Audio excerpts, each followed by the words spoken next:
Something I used to do when OCD ruled my life is cry.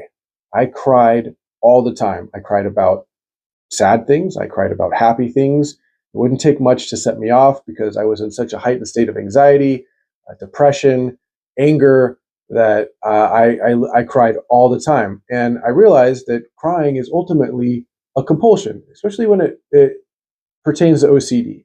If you're crying because you can't deal with your emotions, because that's essentially what it is. It's a vent. It is kind of like complaining. Crying is kind of like complaining, depending on what we're talking about. But especially if you're trying to not do compulsions and sit with anxiety and you break down and start crying, that's a compulsion. So one of the things I had to learn is to get my emotions under control and stop reacting so much every time I felt a certain way, which is a big part of cutting compulsions. Because you feel a certain way doesn't mean you need to get relief. People can think crying is a form of relief, but it can be very compulsive. So I would recommend that you start tuning into when you feel like you want to cry and try not to cry. Your future self will thank you.